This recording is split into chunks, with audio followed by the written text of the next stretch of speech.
I will never let you divorce him. Yeah, Mom's right. I can't even walk. That's what my mother-in-law and my husband told me.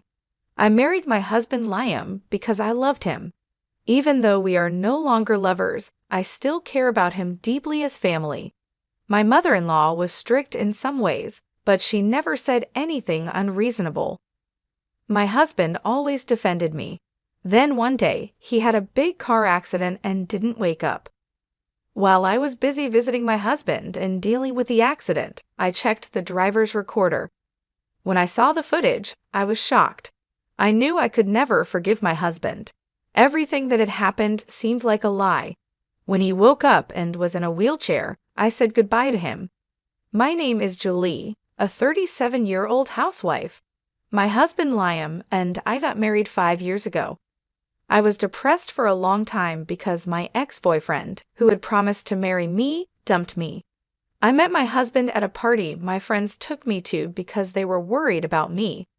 To marry my ex-boyfriend, I started working as a temp instead of getting a full-time job after graduating from college. My ex-boyfriend was very kind, and I thought I could build a peaceful family with him. But one day, he suddenly told me he had fallen in love with a girl in the same class and broke up with me. He said he would pay me alimony for breaking off the engagement, but I refused and ran away from the house we were living in. My husband was the opposite of my ex-boyfriend. When he arrived at the party, my friends took me for a drink. Julie, right? I'm Liam. Your friend told me you went through a tough time. He asked me right away. My friend had told him that I was not doing well. I've been afraid to get close to people since my ex betrayed me. It's been a long time since I've been out to a party like this. That's great. Here's to taking the first step. I know what it's like to be cheated on. I had the same experience, but it's a waste of time to stay sad. Let's just enjoy today. My heart, which had been heavy for a long time, felt a little lighter. That day, we drank a lot and had a lot of fun. My husband and I exchanged contact information. The next day, he contacted me and we decided to go out for dinner. While talking to him, I could forget about the day my ex-boyfriend dumped me, which used to always be on my mind. After seeing Liam for a while, I no longer thought about my ex-boyfriend, even when I was alone. I'm happy to see you getting better day by day, and I'm going to keep making you happier. Let's stay together, Julie. I will never betray you. When I heard these words, I knew I could trust him. We officially started dating. Every day was happy and fulfilling. Even though he was the same age as me, my husband was very dependable. When I had a bad day at work, he cheered me up like he did when we first met. My friends were surprised to see that I had become a different person from the one who had been depressed a few months ago. After a year of dating, he proposed to me, and we decided to get married. I was so happy to be able to marry someone I loved so much. When we went to my in-laws' house to say hello, I was so nervous that I couldn't stop sweating. My father-in-law was a man of few words, but he tried to ease my nerves. My husband also showed me pictures from his childhood to help me relax. My mother-in-law was cheerful and true to herself. I don't know why you're so nervous. I'm not against you getting married. We are going to be a family. She patted me on the back and said with a laugh. Hearing my mother-in-law's words, my nerves instantly relaxed. I'll teach you how to take care of the house, and I'll be strict with you. Mom, Julie can do everything well without your teaching. She doesn't need your help. My husband laughed and defended me. My mother-in-law heard what he said and smiled. I'm just joking, she laughed. My in-laws live far away, but we had a good relationship, or so I thought. At the wedding, many of our friends celebrated with us. I was so happy that I cried all the time. For the first few years of our marriage, we were really in love. I looked forward to my husband coming home after work every day. I got a lot done because I knew a delicious dinner would be waiting for him. My husband's job required a lot of overtime, but no matter how late he came home, he always ate my dinner and praised my cooking. I loved hearing him praise me, so I spent my spare time looking at recipe websites and adding more dishes to my repertoire. During New Year's, we visited my in-laws' house with my husband. My mother-in-law always taught me how to cook.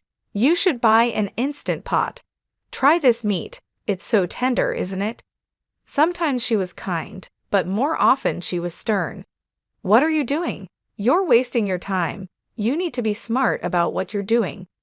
I used to cook only for my husband and didn't have the skills to cook for others, so it was a learning experience for me. My in-laws were not bad people, and I think I was able to live peacefully with them. But maybe you are happy with just the two of you now. You should have kids soon. The only time I was hurt was when my mother-in-law talked about children. It's not that we didn't want children, of course, we wanted to have a child, but it wasn't that easy. My husband and I talked about it and decided not to have fertility treatment. Maybe it was our fault for not talking to my mother-in-law about it, but every time we saw her, she would mention the child. "Hey Mom, we have our own timing," my husband would say when he was around. When he wasn't, I just had to force a smile. A few times a year, my parents-in-law would come to visit and stay at our house. I didn't want my mother-in-law to say anything, so when my in-laws came to visit, I cleaned the house from top to bottom. On the days when we ate at home, I made sure everything was perfect. I made more fancy dishes than usual. I was so well prepared that she never said anything about the house, but she still mentioned having children. Each time my husband defended me. As time passed, we were married for 8 years. Unlike when we first got married, we were no longer lovers, but that didn't mean I didn't love him anymore. He was still important to me, and we had just become family. I'm sure he felt the same way. No matter how late he came home, he always ate my cooking. We never had children, but I thought we had a good relationship. I believed that no matter how old we got, we would live together with the same sense of closeness. My relationship with my in-laws hadn't changed, and we still saw each other a few times a year. The only thing that changed was that I could talk back to my mother-in-law a little bit now. My mother-in-law always talked to me about children. You know what can't be done can't be done, I would now say jokingly. She didn't get angry at me for that. I know that, but I can't help saying it. I'm sorry, she would start to laugh with me. Then one day, I received a call from an unknown number. "Hello, is this Liam's wife? Your husband has been in an accident and is in the hospital. Please come to the hospital right now." I was so surprised that I couldn't process what was happening. I immediately took a cab to the hospital. Coincidentally, my parents-in-law were visiting us that week, so in the cab, I called my mother-in-law. "Mom, it's Liam. Something happened to Liam. He had an accident and was taken to the hospital." I couldn't speak properly because I couldn't stop crying, but my mother-in-law understood immediately. She was on a sightseeing tour with my father-in-law, but they agreed to come to the hospital right away. When I arrived at the hospital, my husband was in surgery. He was driving his car when he was hit from behind. The other car was driving very fast, and he was hit hard. The hospital explained that he was unconscious and in critical condition. I broke down in tears, but my mother-in-law said, "I'm sure Liam will be fine. We just have to wait and believe in him." I felt sorry that my parents-in-law were worried about me, even though it must have been hard for them too. The surgery took a long time, but it was a success, and my husband survived. My parents-in-law and I cried in relief. After that, my husband's consciousness didn't come back easily. We took turns staying with him, hoping he would wake up. While my in-laws were at church, I was busy dealing with the accident and other formalities. The police told me my husband was the victim of the accident. The other driver was arrested for dangerous driving. However, the driver claimed my husband was also at fault. I wanted to protect my husband, so I went to the accident scene. The car was so damaged, but miraculously, the drive recorder was safe. I took the SD card and checked it with my laptop. The footage was still there. After that, I headed to the hospital to switch places with my mother-in-law. I was almost there when I got a call from her. "Hey Lauren, Liam has regained consciousness. She sounded so happy. I rushed to the hospital. Thank goodness, Liam, you're awake. I heard my mother-in-law's voice when I arrived. My husband was able to talk as if he had just been sleeping. Oh, I was in an accident. I don't remember. When I heard he was awake, his doctor came to check on him, and we all talked to him. My father-in-law also came to the hospital. The doctor said the surgery was a success, but didn't know if my husband would be able to walk again. He would be in a wheelchair for a while and would need physical therapy, but they couldn't promise he would walk again. The atmosphere in the room turned heavy. Why? I can't walk, my husband mumbled to himself after the doctor left. My mother-in-law tried to cheer him up. We will help you as much as we can. Let's do our best in physical therapy so you can walk again, right, Lauren? Instead of agreeing, I said, no, I'm leaving him. I want a divorce, I said. Everyone there was surprised by my unexpected answer. Huh? What are you talking about? In a situation like this, I'll never allow you to divorce my son. You're a heartless woman. My mother-in-law yelled at me. My husband added, yeah, Mom's right. I can't even walk. How dare you? My father-in-law was too shocked to say anything. Then I took my laptop out of my bag and showed them a video. What if someone finds out? A young woman asked. It's okay, we're on break. No one from the office is going to come around here, my husband replied. Your wife could be watching, she said. There was my husband and the young woman, talking to each other and making out. She was wearing the uniform of the company where my husband worked. From their conversation, it was clear he had been having an affair with her. What the hell is this? My father-in-law asked in surprise. No, it was just a fling. There's nothing between me and this woman, my husband stammered, too nervous to explain himself. My mother-in-law seemed at a loss for words, maybe because she was so surprised. I kept quiet and played the next video. I'm not doing well with my wife. I'm getting divorced soon, so let's get married, my husband said. Really? Will you marry me? The woman asked, giggling. How disgusting. What are you doing, Liam? My father-in-law, who was always so calm, turned into an angry man. My husband was lying on his face. Liam, you shouldn't cheat on your wife. Apologize to Lauren. And Lauren, forgive him, okay? Liam's body is like this now. He can't cheat on you anymore. My mother-in-law, who had kept quiet until a few minutes ago, became impatient and started defending her son. Well, I want you to watch something else, I said, and then I played another video. There was my mother-in-law and my husband. I want to see my grandchildren's faces, she said. Mom, don't tell Dad, but I'm thinking of getting a divorce and remarrying. The next one will be young, so you'll be able to see your grandchild soon, my husband replied. Oh yeah, that's great. But if you cheat on your wife, she'll take all the money, she warned. Don't worry, I'm making sure she never finds out. As long as I come home and eat, that's all that matters to Lauren. She is happy as long as I eat her cooking. She doesn't seem suspicious at all. I'll play it smart. Don't worry, my husband said. You are so smart, my mother-in-law praised him. I can't wait to see my grandchildren. My mother-in-law knew my husband was cheating on me and agreed he should divorce me so she could see a grandchild. This was disgusting. How dare you talk like this? I don't want this kind of wife or son. My father-in-law's face turned red with anger. My mother-in-law and my husband looked impatient, not knowing what to do. Which one of us is the heartless one? I'll divorce you for sure. Why should I help you after all you've done? Be happy with your young lover. Goodbye. Wait, Lauren.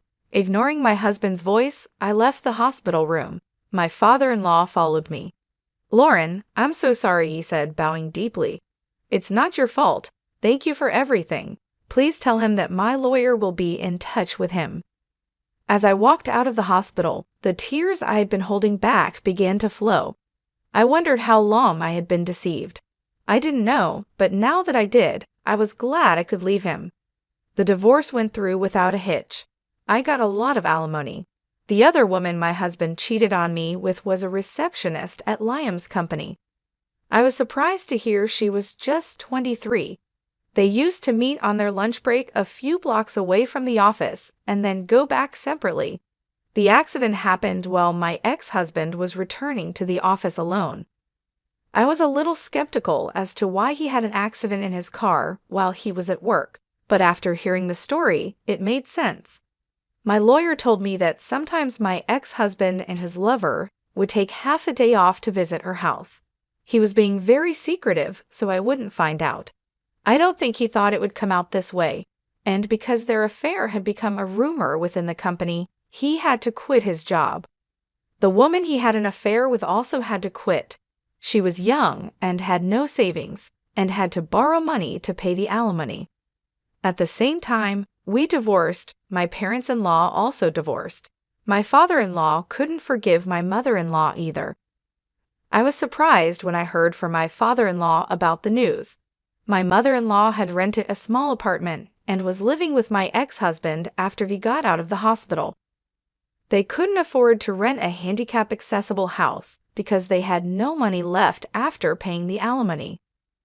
My ex-husband is working on physical therapy, but the chance of him being able to walk again is very small.